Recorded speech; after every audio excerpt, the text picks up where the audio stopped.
सब मुझी में, मुझी से उत्पन्न मुझी में फना। अब सागर से अगर लहर उठी तो सागर में विलीन हो गई। तुम सागर को ये बोलोगे हमें बड़ी हैरानी हुई, लहर आप में लीन हो गई, लहर आप में समा गई, आप कूटस्थ रहे, लहर ने आपको विचलित नहीं किया, मुझी से हुई थी, मुझी में समा गई। इसमें हैरानी वाली भी बात कौन सी है हैरानी की बात? जब तक निश्चय में नहीं खड़े होगे तुम्हें संसार भी हैरान करेगा, निष्ठा भी हैरान करेगा। जब तुम जीव भाव में खड़े हैं तुम्हें संशय तो हैरान करता ही है, निश्चय भी हैरान करता है।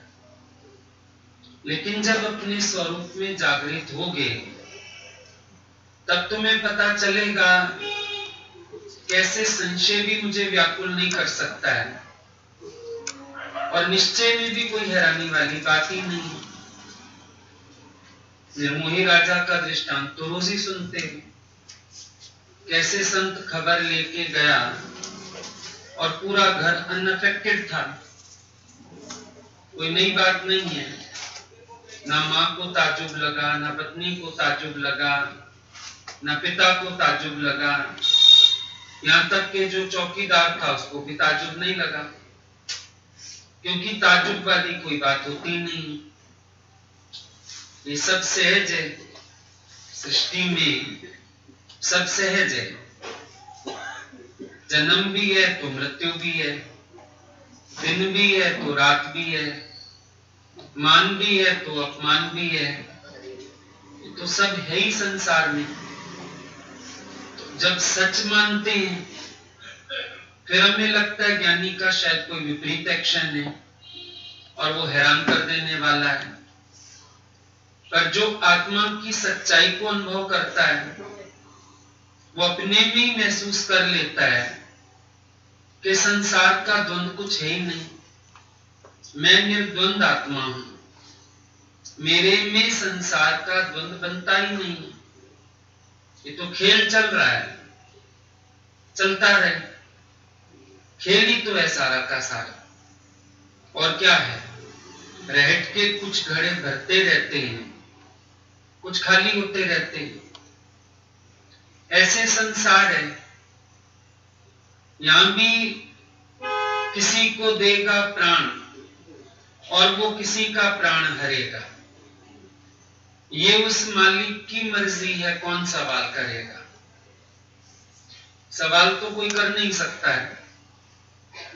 लेकिन जब जान जाते हैं इस खेल को तो शांत जरूर हो सकते हैं, राजी जरूर हो सकते हैं, क्योंकि जब तू जानता है स्वयं को तो सर्व शक्तियों का मालिक हो जाता है। I am that. अभी जब तक ये भी जानते हो सन ऑफ गॉड, तो अभी बेटा फिर थोड़ा तो कम है पिता से, वो अलग बात है, आगे जाके पूरा पूरा उसी लक्षणा में आ जाएगा, पर फिलहाल कम है। पर जब जानते हो आई एम दैट तो तुम्हारा निश्चय तुम्हारा कल्याण करता है। आत्म ज्योत जला के रखो। आज तो किसी के घर देखते हो, ये सीन कल तुम्हारे पास भी हो सकती है। तुम्हारा अपना शरीर भी जा सकता है, तुम्हारे वाले का भी जा सकता है। तुम उसके लिए अंदर अपना निश्चय पक्का रखो और अंदर ही जानो मैं संबंध रहत हूं।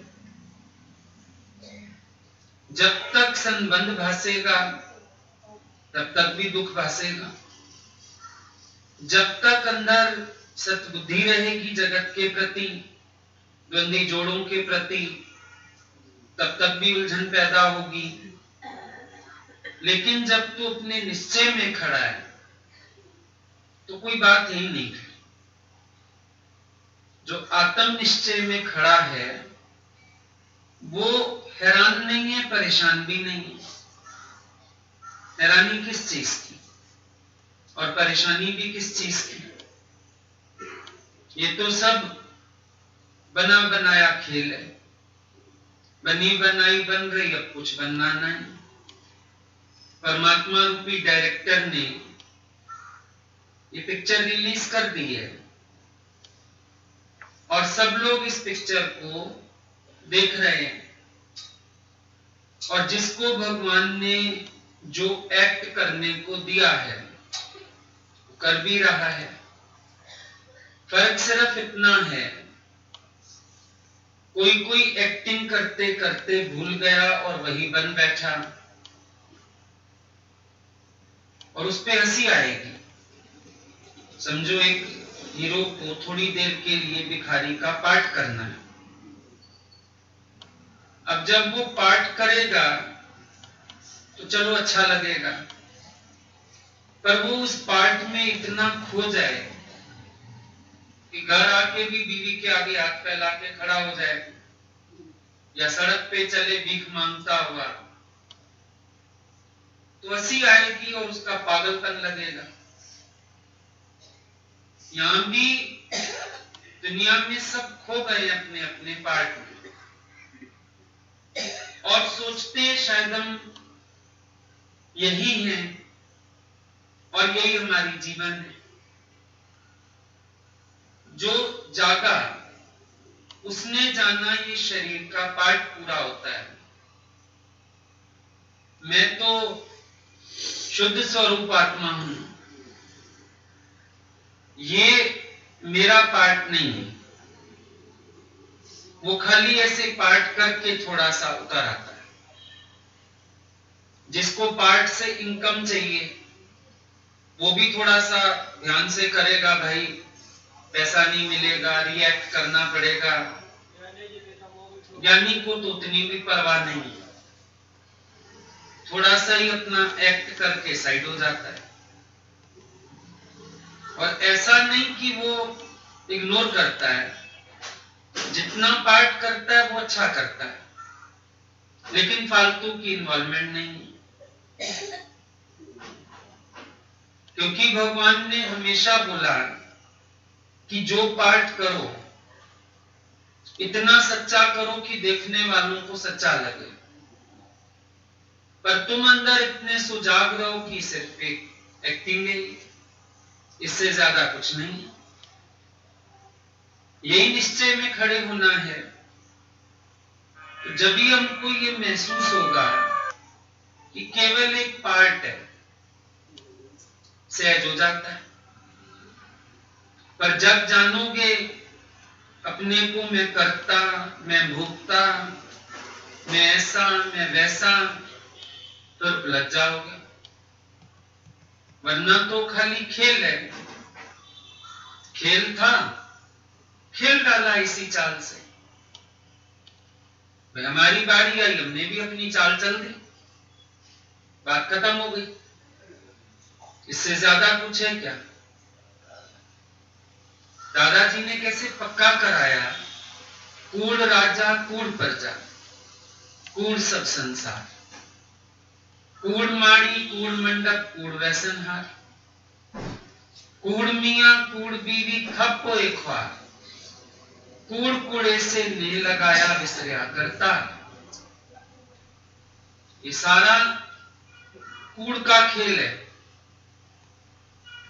जो सत आत्मा को जानेगा वही तो इस खेल को जुट करके जानेगा।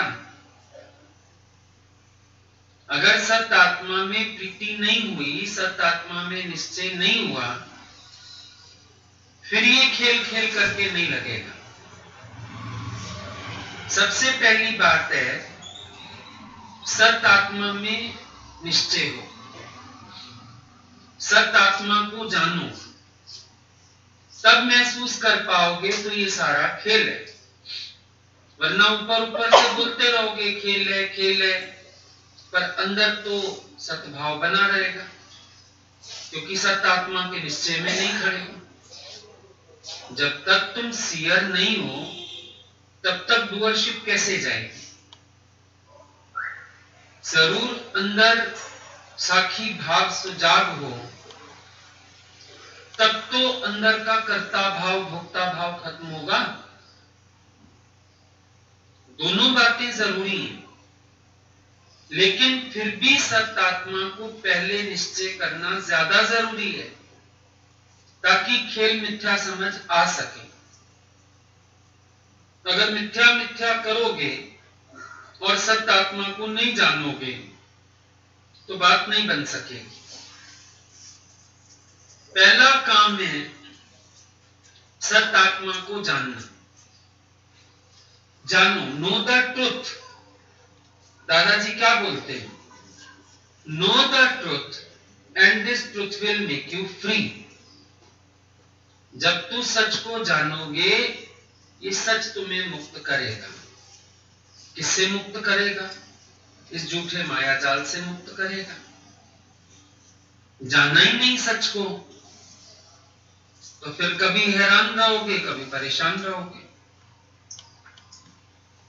कभी सही लगेगा कुछ, कभी गलत लगेगा कुछ। पर जो सच को जानता है उसके अंतर एक आनंद है। जो सच आत्मा से प्रीति करने वाला है, सच आत्मा में रमण करने वाला है, वो किसी प्रकार के शोक को प्राप्त नहीं होगा। शरीरों के लिए शोक करना अयुक्त है, योग्य नहीं है हमारे कि हम बैठ के शरीरों के लिए शोक करें। शरीर तो पहले ही मिथ्या है। अभी एक कपड़ा होता है आपका, पुराना हो गया, घिस गया, तो शोक युक्त होके थोड़ी फेंकते हो उसको। भी जानते हो बहुत यूज कर लिया, बहुत अच्छा चला, बहुत अच्छा पहना। शरीर भी हमारा 60-70 साल चल गया, बहुत अच्छा चल गया। पुराना हो गया, फटिया चोला होया पुराना, दर्जी कब तक सीवेगा? सोचने वाली बात है। एक सूट को भी 3-4 बार टांके लगवा ली, फिर लगता है कब तक सिलवाए, ना छोड़ो, निकाल दो इसको, चाहे नया भी हो, ठीक नहीं निकला कपड़ा। शरीर रूपी चोला, भाई पटिया चोला हो या पुराना, दर्जी कब तक सीवेगा? कब तक डॉक्टर भी इसको सिएगा? म्याद है हर चीज की। गीता का जो ये श्लोक है ना, जीवात्मा पुराना वस्त्र छोड़ के नया वस्त्र धारण करता है। अभ्यास के लिए, विचार के लिए ये श्लोक बहुत अच्छा है। शरीर को एक चोले की तरह, एक कपड़े की तरह समझो, और जैसे पुराना वस्त्र उतार के नया धारण करते हैं तो कोई शोक नहीं करता है। समझो आज एक नाइट सूट ही नया सिलवाया, आया तो पहन के हम खुश होते हैं, हटा देते हैं पुराना। एक चप्पल ले आते हो, पुरानी हटा देते हो, नहीं ले आए, सुंदर लग रही है। पुराने के खोने का गम नहीं होता, नए को पाने की प्रसन्नता ज्यादा होती है। आत्मा का निश्चय करने से, अपने स्वरूप में जागने से अपने स्वरूप का आनंद अधिक होता है, और मिथ्या जगत की घटना दुर्घटना से फिर कोई वास्ता नहीं रह जाता। हर्ष शोक ते रहे न्यारो। अब ये भी समझना, हर्ष से न्यारे रहोगे तभी शोक से न्यारे रहोगे। मन सोचता है हर्ष में तो हम हर्षित हो जाएं, हम बड़ा शादमाना कर लें, खुशी कर लें, मस्ती कर लें, और शोक के समय भगवान मुझे स्थिर रखना। ऐसा नहीं होगा। जो न्यारा है वो हर्ष और शोक दोनों से न्यारा है। आज अगर एक चीज का आधार लेके चलोगे दूसरी चीज प्रभावित करेगी। मान लो आप प्रशंसा स्वीकार कर लेते हो, फिर आप बोलो मैं निंदा के समय इनकार कर दूंगा, निंदा मेरी नहीं है। अगर प्रशंसा तुम्हारी है तो निंदा भी तुम्हारी है, इस बात को समझना। नहीं है तो फिर दोनों ही तेरे नहीं है, ना तेरी प्रशंसा है ना तेरी निंदा है। जब मैं अपने में प्रशंसा ही नहीं मानूंगा, निंदा क्यों मानूंगा? मैं अपने में जन्म नहीं मानूंगा तभी तो मृत्यु नहीं मान सकूंगा ना। अगर मैं ये मानूं मेरे में जन्म तो है, अच्छा मृत्यु मेरा नहीं है, वो शरीर का है, ये अभ्यास कभी भी सफल नहीं होगा। पहले मुकरो, जन्म भी तो शरीर का हुआ, क्या तुझ आत्मा में जन्म मरण का हिसाब है? नहीं है। ये जम्मण वारा प्या मरंदा शरीर है जो पैदा हुआ, जम्मण वारा प्या मरंदा, मरण वारा प्या जमंदा, ये शरीर की बात है। आत्मा ना पैदा हुआ ना मृत्यु को प्राप्त होता है। आत्मा का ये धर्म ही नहीं है। आत्मा के लिए कौन बोलेगा? अभी आत्मा पैदा हुआ, अभी आत्मा मरता है। आत्मा का धर्म ही नहीं है। जब हमने निज धर्म को जाना, गीता में भगवान स्वधर्म की बात बार बार करते हैं, स्वधर्म में रहो, स्वधर्म में रहो। अर्जुन तेरा स्वधर्म में अशोक रहना। ये स्वधर्म क्या है? स्वधर्म, पहले कोई स्व को जाने तो स्वधर्म में खड़ा होगा। स्वधर्म क्या है? पहले तो स्वयं को जानना ही स्वधर्म है, सबसे पहली बात। जिसने स्वयं को नहीं जाना वो किसी स्वधर्म का पालन नहीं कर सकता। स्व, हु एम आई, मैं हूं कौन? पहले मुझे ये तो समझ आए मैं कौन हूं, फिर मैं अपने धर्म को जानने चलूंगा, परखने चलूंगा, या अपने धर्म में टिकने की बात करूंगा। तब तो ना। भगवान स्वधर्म क्यों कह रहे हैं? क्योंकि वो दूसरे अध्याय में आत्मा की सारी बात बता चुके हैं। अब अर्जुन को कहते हैं तू स्वधर्म में रहो, माना तुम आत्मा के धर्म में रहो। आत्मा का धर्म क्या? ना जायते, न म्रियते, न हन्यते व कदाचन। आत्मा का धर्म यही है, जिसे शस्त्र काटे ना अग्नि जलावे, गलावे ना पानी ना मृत्यु मिटावे। यही बात है भाई। आत्मा का जो लक्षण है सारा, वो निश्चय में लाएंगे तो हम स्वधर्म में खड़े होंगे ना। अब ऐसा आत्मा को जिसने ज्यों का त्यों जाना, भगवान कहते हैं उसका स्वधर्म हो गया अशोक रहना। क्योंकि स्वयं को जानते ही, आत्मा का निश्चय करते ही बाकी जगत मिथ्या हो गया।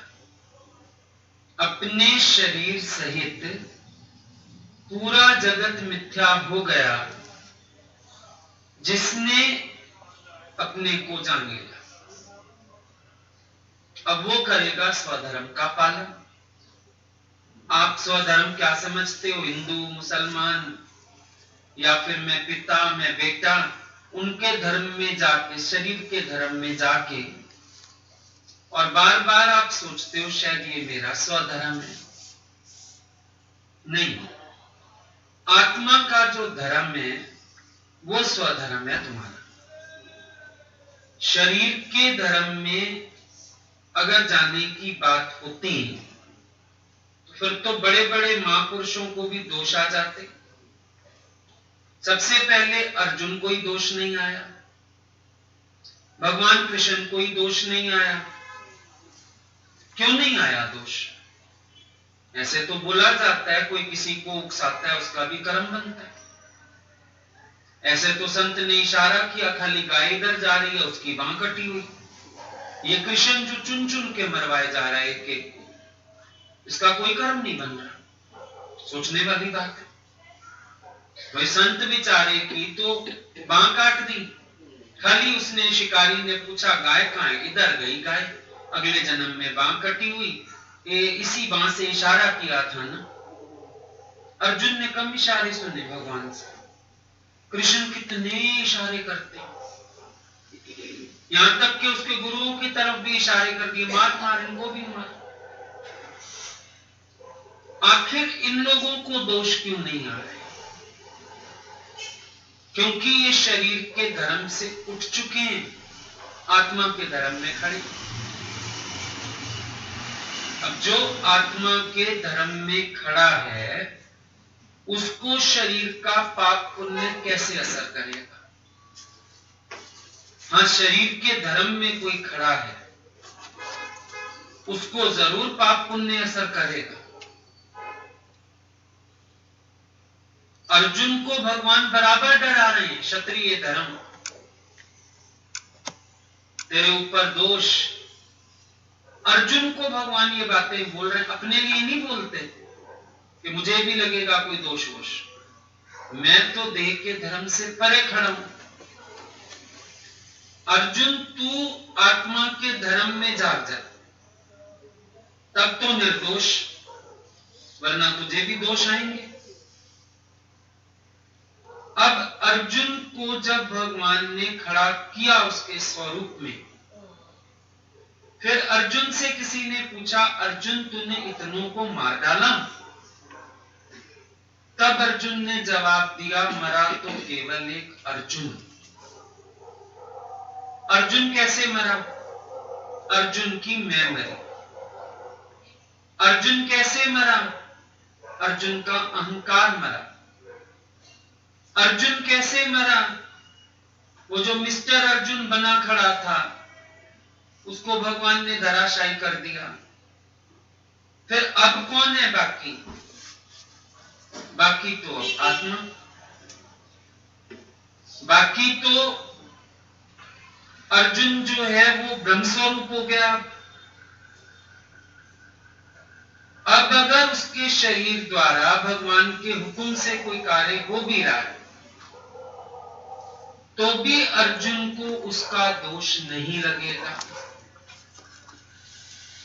अब समझने जैसी बात है, मन बुद्धि के भी सिवाय अर्जुन का मरना, माना अहंकार मरना, मन बुद्धि का मरना, और केवल कृष्ण के हुक्म में चलना, केवल कृष्ण के हुक्म में रहना, यह है बात निश्चय वाली। गुरुमुख से सच को कैच करो। नानक गुरुमुख नाम जपे एक बार, एक बार इस सच को गुरु के मुख से कैच कर लो, इस सच को जान लो, उसके बाद शरीर भी भगवान के हुक्म में चलेगा, वर्तेगा, पर तुम निर्दोष साबित रहेंगे। कोई दोष वाली बात ही नहीं होगी। दोष तब आता है जब हम अपने अहंकार से चलते हैं। दोष तब आता है जब हमारी मैं शेष है। पर जब हम अपने स्वरूप में खड़े हैं, बाहर से जो खेल होता है सो होता रहता है। अब अर्जुन दोषी नहीं, इतनों को मारने के बाद भी अर्जुन दोषी नहीं, क्योंकि अर्जुन ने स्वधर्म को जाना। आपकी नजर में शायद अर्जुन ने क्षत्रिय धर्म को जाना नहीं, वो तो शरीर की बात है। ज्ञानी का भी शरीर जहां रहेगा, जैसी आवश्यकता होगी वैसा वर्तेगा, इसमें कोई बड़ी बात नहीं। लेकिन भगवान ने अर्जुन को स्वधर्म क्या समझाया? वो उसको आत्मा का धर्म समझाते हैं। और ये भी कहने में आया क्योंकि आत्मा निर्धर्मी, आत्मा में कोई धर्म नहीं है। पर ये कहने में, संसार के लोगों की भाषा में कहने में आ जाता है।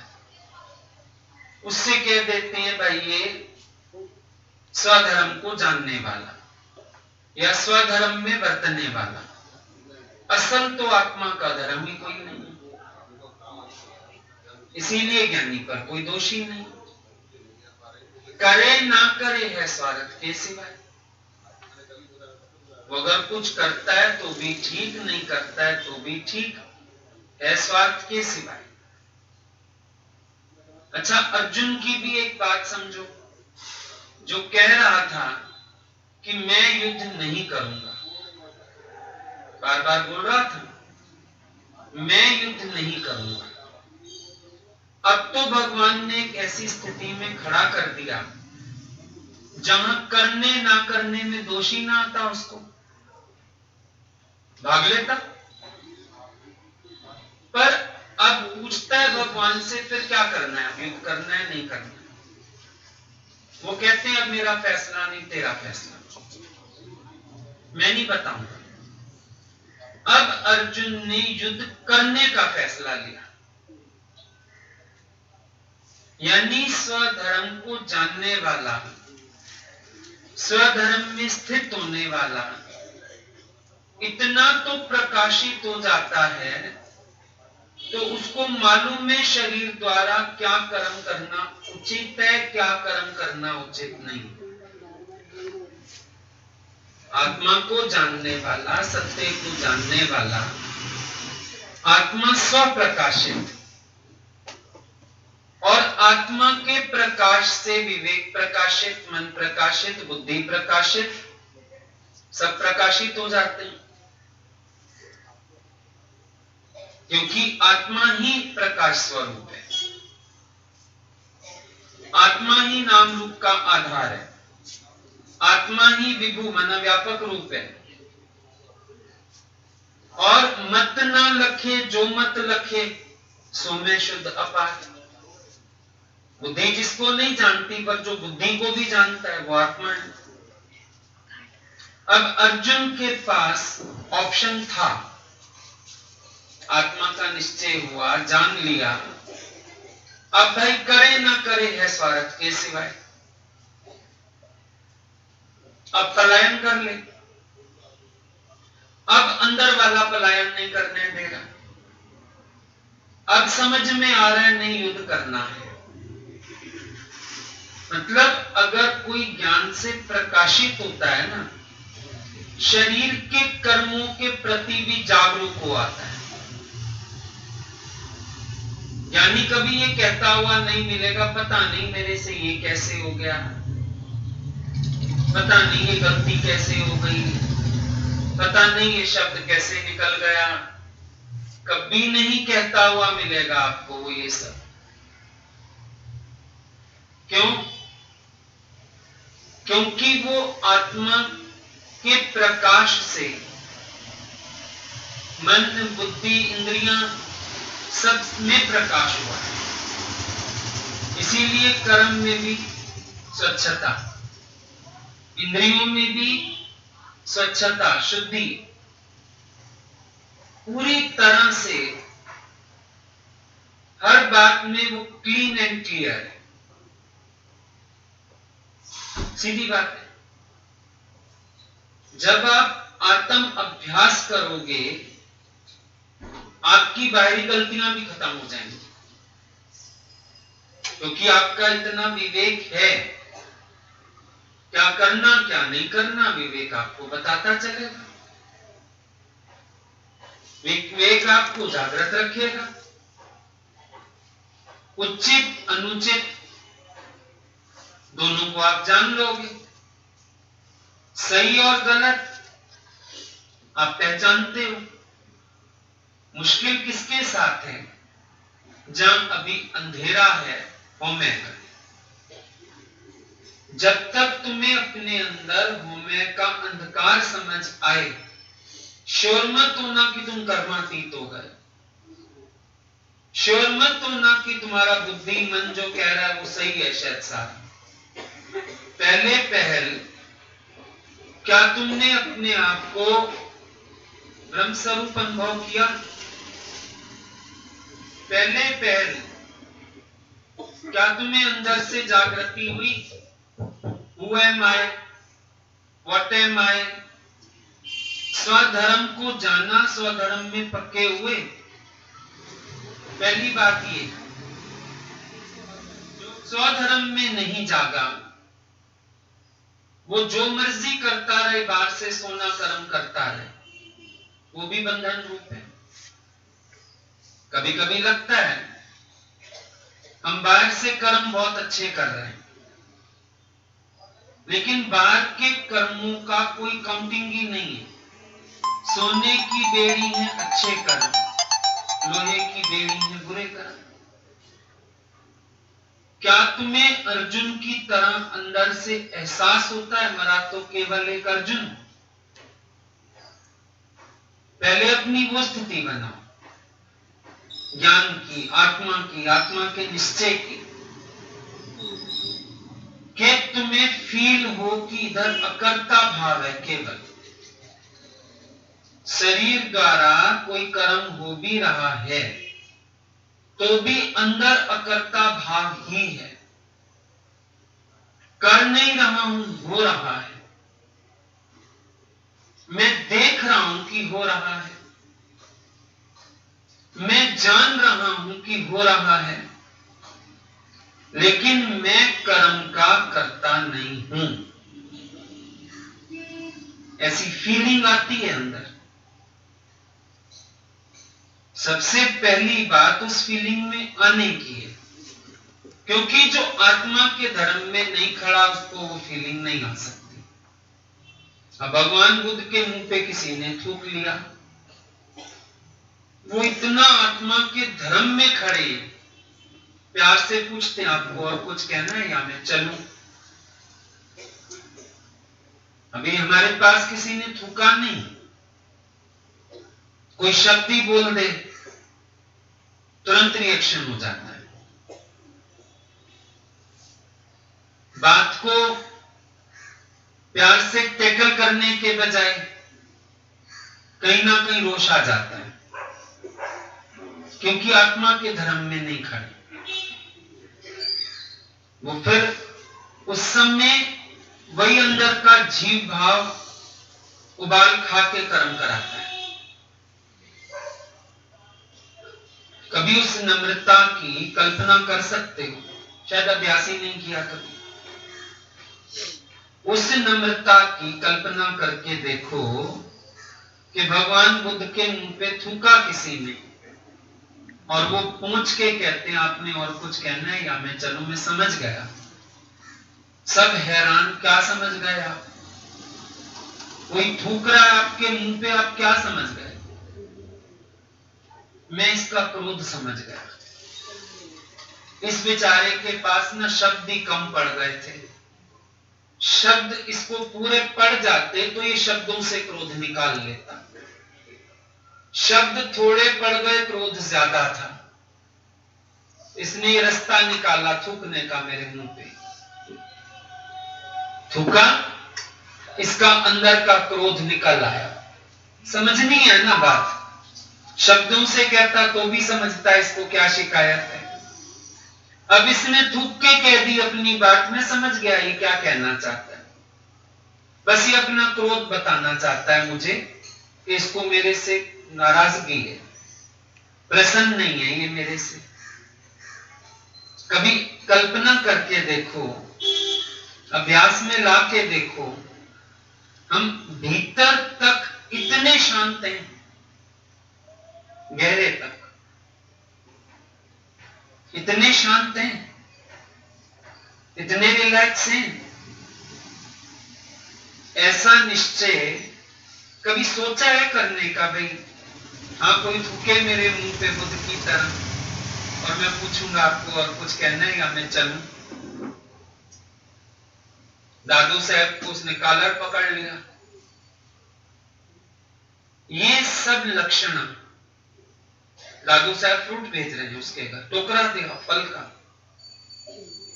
अरे वो गाली दे के गया, आप कहते हो फल का टोकरा पहुंचाया।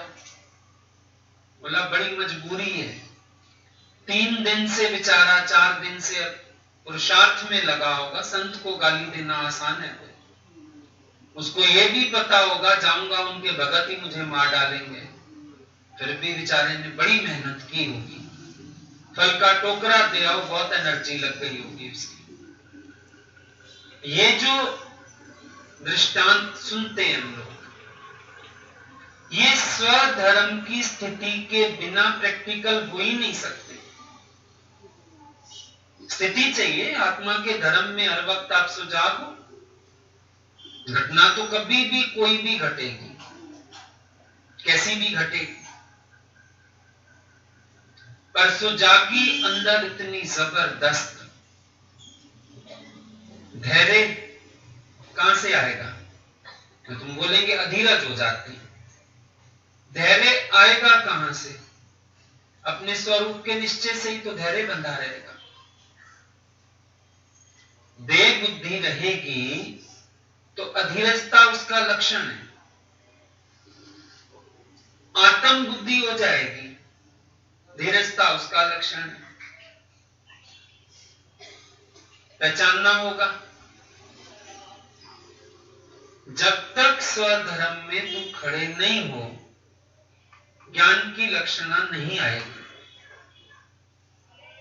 सोचते रहते हैं हम धैर्य करेंगे, हम प्रेम करेंगे, हम नम्रता करेंगे, हम फला, तभी तो संतों ने विपरीत चलाया। दादाजी ने क्यों बोला कि जहां तेरी ना बनती हो वहां पहले हार पहनाया ना, मिठाई खिलाया ना, ये बातें बोली ना दादाजी। या बोला जो मारण तेनू मुखियां पैर ते ना दे चुम। अब ऐसे तो पैर चूमना बड़ा मुश्किल है। कोई मुक्का मार दे, चलो ज्यादा में ज्यादा सह लोगे, रिएक्ट ना करोगे, पर वो भृगु ऋषि की तरह विष्णु जी को पहुंचे लात मारने, विष्णु जी ने तो पैर ही पकड़ लिए। भाई मेरी छाती तो वज्र जैसी कठोर और संतों के चरण तो बड़े कोमल, आपको चोट तो नहीं आ गई, आपको तकलीफ तो नहीं हो गई, आपको दर्द तो नहीं हो गया। अब ये दृष्टांत भी सुनने में है, क्योंकि सुनने के तुम बहुत अच्छे रसिया हैं, रस से सुनते हैं हर चीज, रस ले लेके, हाँ बहुत अच्छा बहुत अच्छा। जब गुरु आत्म तत्व भी बताता है बहुत अच्छा, बड़ा सही, आज आपने तो सच्ची बिल्कुल ऐसे कर दिया, मौत बनी ही नहीं है, मौत होता ही नहीं है, सुनने के थे रसिया। पर जब फिर प्रैक्टिकली कुछ सामने आता है, जरूरत खड़े होते हो। ज्ञानी को भी हैरानी से देखते हो, ये उसकी सहज स्थिति है या हैरानी वाली बात है? आत्माकार की सहज स्थिति है, हैरानी वाली कौन बात है इसमें? लेकिन तेरा मन अपने स्वधर्म में टिका नहीं, जाना नहीं, फिर हैरानी की बात करता है। सुनते हो रस से सारा कुछ, लेकिन इस सब के पीछे अभ्यास कौन सा काम कर रहा है? ये विचार किया? जो हम सुन रहे हैं दृष्टांत, सिद्धांत, बातें, इस सब के पीछे आखिर क्या चीज काम कर रही है? उनका आत्मनिश्चय। अब आप सोचो मेरे को भी एक माई आएगी, गाली देगी, मैं उसके घर फ्रूट भेजूंगा, जरूरी थोड़ी है माई आएगी, भाई भी आ सकता है। जरूरी थोड़ी है सत्संग में कोई गला पकड़ेगा, बाहर भी पकड़ सकता है। आप अभ्यास भी ऐसा करते हो। मैं भी विष्णु जी की तरह लेटा हूंगा, कोई छाती पे लात मार लेगा, मैं उसको पकड़ लूंगा, अभ्यास है मेरा, पैर पकड़ लूंगा उसके। हो सकता है छाती पे मारे ही ना, पीठ पे मारे, फिर क्या करोगे? पूछने आओगे मेरे से?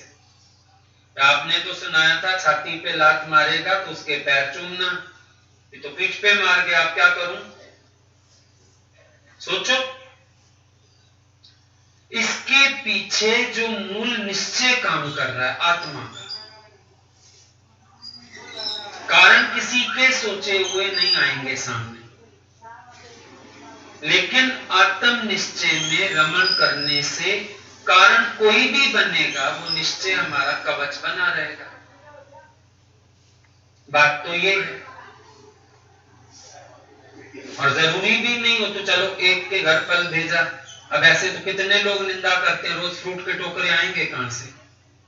पहले तो 5-5 हजार 2-2 हजार खर्चे फ्रूट के टोकरे इकट्ठे करें, फिर कोई गाली दे, फिर उसके घर फल भेजना।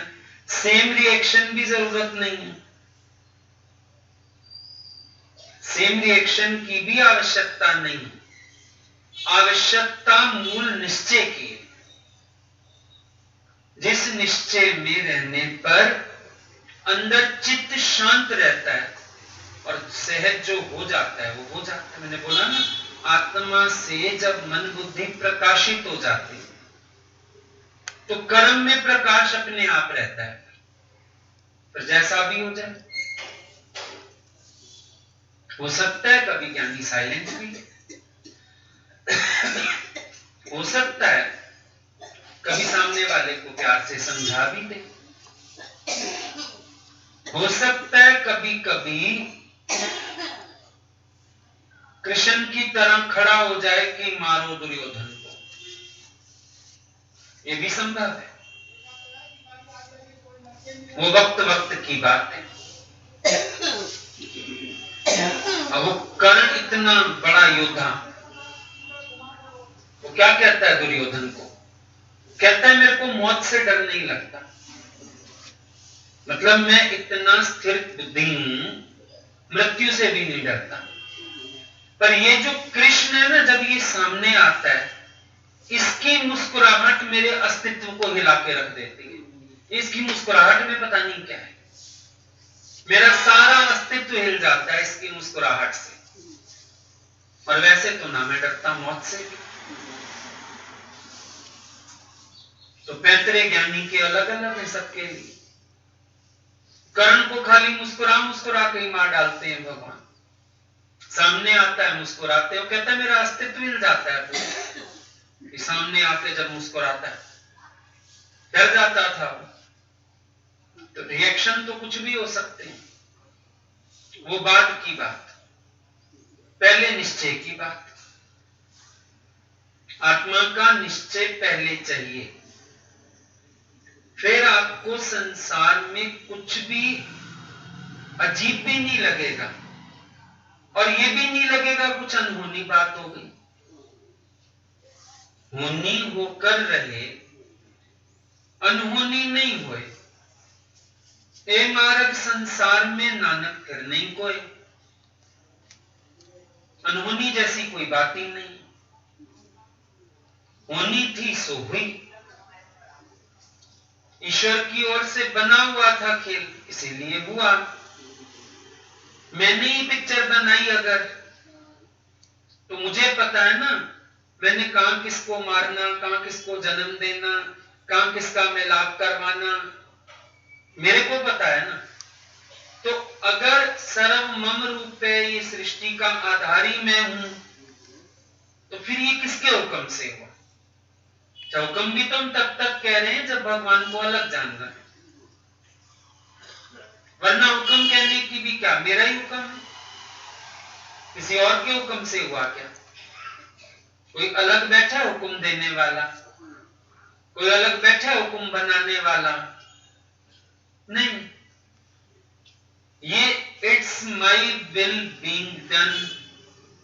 शुरू में आते हो, गुरु कहता है पहले अज्ञान की स्थिति देखो, माई विल, मैं ऐसा चाहता हूं।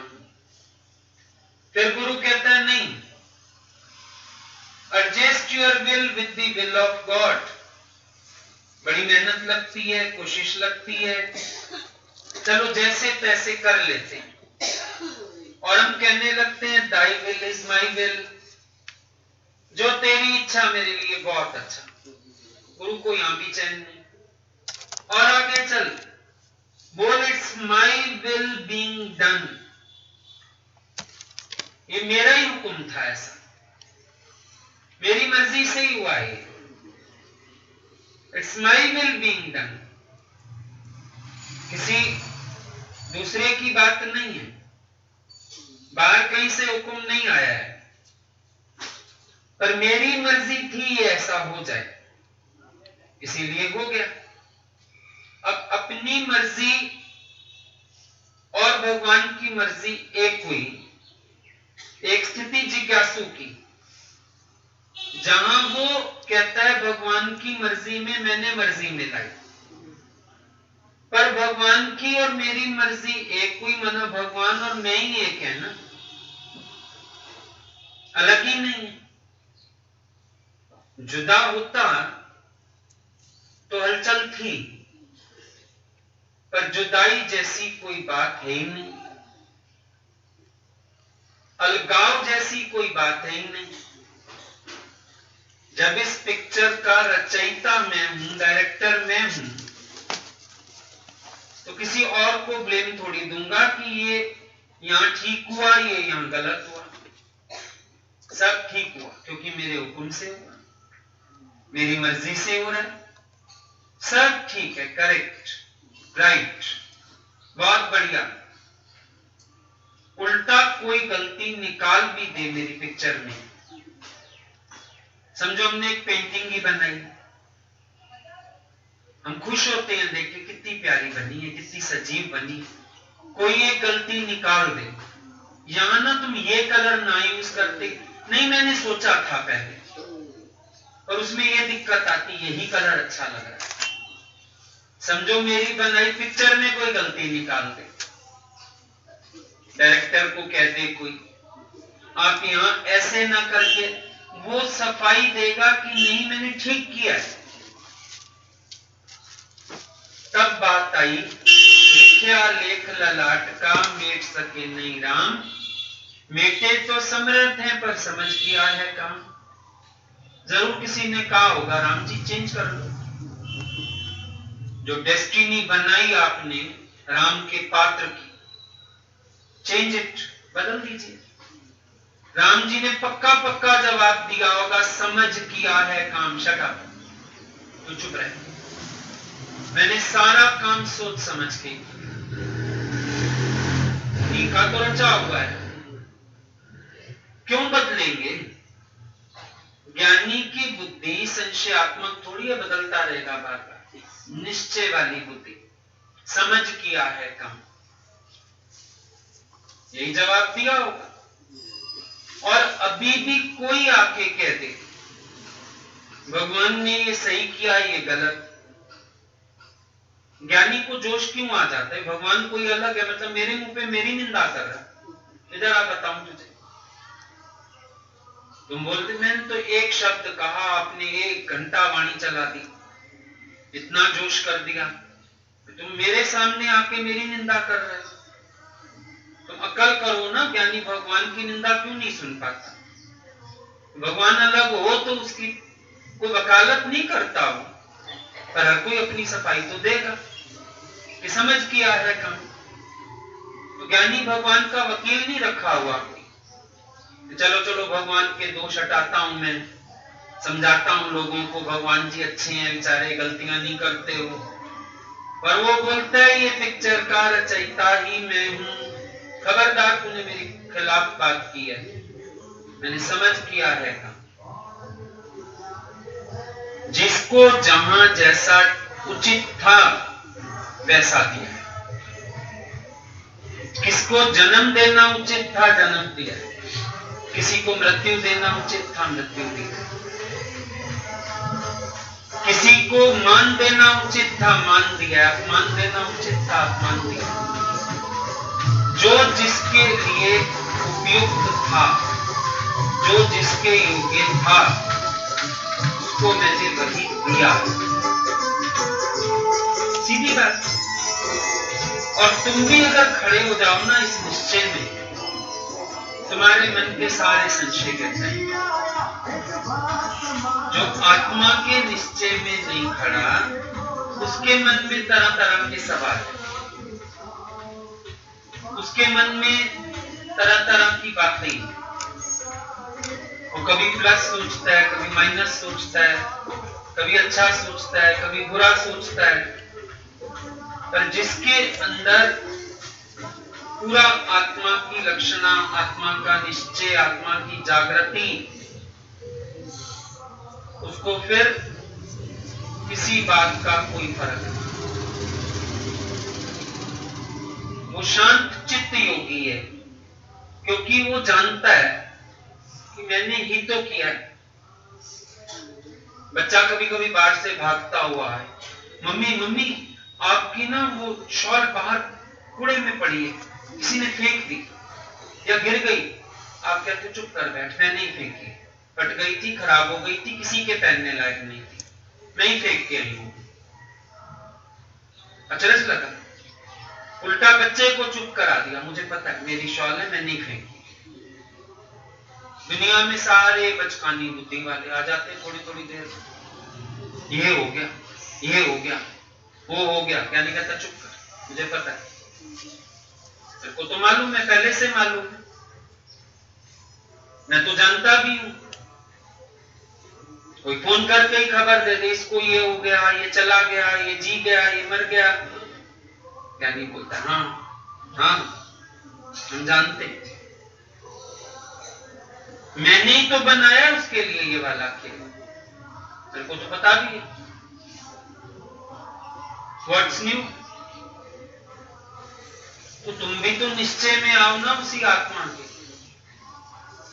तो तुम्हें भी ये सब हैरानियां हैरान करना बंद कर देगा। पान हैरानी को हैरानी लगेगी, ये हैरान होते क्यों नहीं?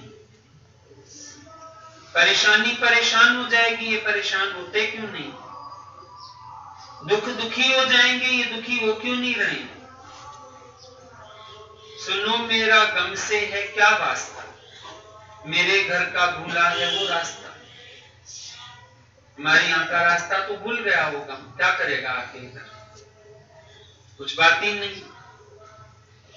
उल्टा सारी दुनिया बाकी के देवताओं को नमस्कार करती है मंदिर में जाके।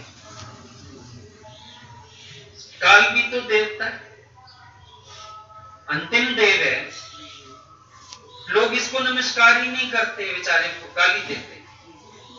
यही एक देवता है पूरे संसार में जो पिटता फिरता और अपमानित होता है। बाकी सारे देवताओं की तो पूजा होती है, हमारे यहां उसको भी मान मिलता है। हम अगर प्राणी का शरीर भी शांत होता है, हम अंदर से अंतिम देव को नमस्कार करते। ये जीवन यात्रा का समापन इन्हीं देवता से हुआ, अंतिम देव से। हम किसके पास भी जाते हैं, कभी कभी कोई बहुत बेचारे ऐसी स्थिति में होते, समझो जाने ही वाले हैं, तो उनको भी यही सिखाते, अंतिम देव को नमस्कार करो, अंतिम देव का स्वागत करो। ये अंतिम देव है जिसकी पूजा करनी है। सारी जिंदगी सब देवताओं की पूजा की, पालना हुई, अब ये अंतिम देव की भी पूजा करो। हम उसको अपमानित नहीं करते, हम गाली नहीं देते, क्यों आ गया ऐसा वैसा। वैसे सारी जिंदगी इंतजार कर, तो ब्रह्मा जी दिखेंगे, विष्णु जी दिखेंगे, कृष्ण जी दिखेंगे, और जो बेचारा दर्शन देने आया अंतिम देव, उसको हट, क्यों आ गया, क्यों आया ये नहीं, उसको भी नमस्कार है। समापन की उसने यात्रा। फॉरेन ट्रिप में घूमने जाते हैं भाई, पूरा हम यहां से गए, फॉरेन घूमे, समझो अपनी बस ही है, हमारे पास ग्रुप बड़ा है। लास्ट में जब जो ड्राइवर छोड़ने आता है एयरपोर्ट, लास्ट बिल्कुल, बहुत थैंक्स करते हैं, नहीं आपका बहुत अच्छी एजेंसी, आपका ग्रुप बड़ा अच्छा, आपके ड्राइवर्स बड़े अच्छे, आपका बड़ा शुक्रिया, समय से आपने हमें एयरपोर्ट छोड़ दिया, फ्लाइट मिस हो जाती। अंतिम को भी तो नमस्कार है ना। ये कहेंगे नहीं नहीं तेरा थैंक्स कोई नहीं, बाकियों को थैंक्स करे, तू तो मुआ कल मुआ गंदा, हमको वापस भेजने आ गए, रह जाओ, जेल में डाल देंगे, रह जाओ, तुम्हारी टिकट खत्म है तो तुम्हें जाना है, वीजा खत्म है, जाना है।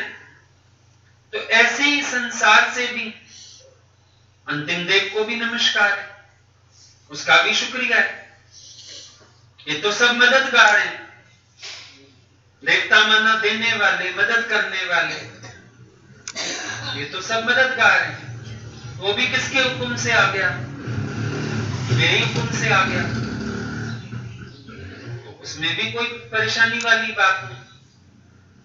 रिलैक्स रहो, शांत रहो, अपनी आत्मा में रमण करो। गीता का ये श्लोक बार बार याद करो। आत्मा से आत्मा में संतुष्ट, आत्मा में रमण करने वाला, आत्मा में प्रीति वाला, ये सब लक्षणा उसी को प्रकट हो सकती है, बाकियों को नहीं।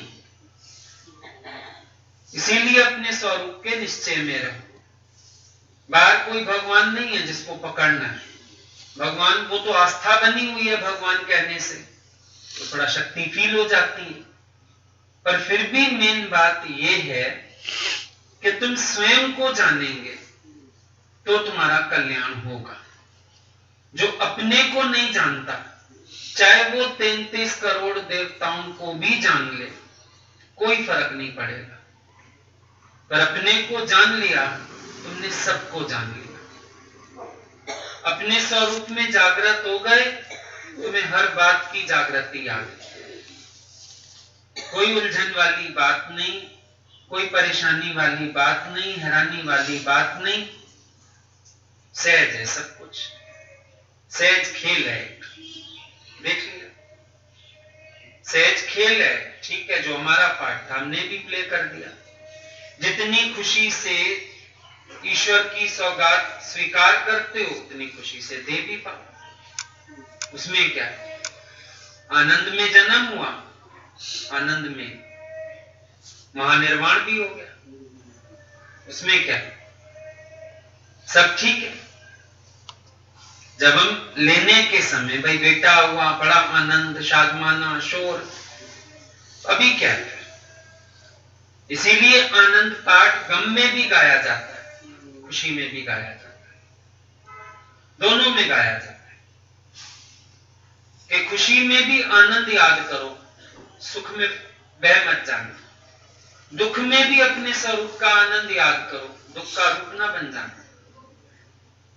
सुख में चाहे दुख में गुरु का प्यार याद रखना, कभी शिकवा नहीं करना। कोई शिकवा शिकायत करने वाली बात नहीं है यहां, सब सहज है। उस दिन कोई पूछने लगा सत्संग में, परसों शाम का रखा था शायद, ढोलक बजेगी क्या? मैंने कहा भगवान के घर कभी घंटा बजना रुकता है क्या? क्यों नहीं बजेगी? क्या हुआ है? भगवान के भजन करने में क्या हुआ है?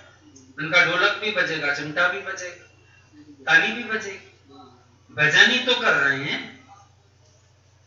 भगवान के घर की आरती कभी नहीं रुकती, तो भगवान का घर है, यहां तो सब सहज चलेगा। तुम्हारे घर में तुम्हारा राज हो सकता है, हमारे घर में तो हमारा ही राज चलेगा। और ब्रह्म ज्ञानी के घर सदा आनंद, हमारे घर सदा आनंद है, शोक ही नहीं। तुम्हारे घर में होता है ना, दरी बिछाते हो, रोते हो, हमने रेड कारपेट बिछाया आनंद के लिए, खुशी के लिए, मौज के लिए। हमारे पास हर स्थिति में आनंद है। ना आनंद कभी होता ही नहीं। ना आनंद उसको होगा जो स्वधर्म से भुला हुआ है। जो स्वधर्म में पक्का है, उसको ना आनंद कैसे हो सकता है? उसके पास सुख दुख कैसे हो सकता है? गंदी जोड़ों का शोर कैसे हो सकता है? इसीलिए ब्रह्मज्ञानी के घर सदा आनंद। बाहर के घर में भी आनंद, भीतर के घर में भी आनंद। अंदर आनंद ना होगा, बाहर आनंद नहीं कर सकोगे। पर जिसके भीतर आनंद है, वो बाहर भी आनंद मना के बैठा है। आई बात समझ में?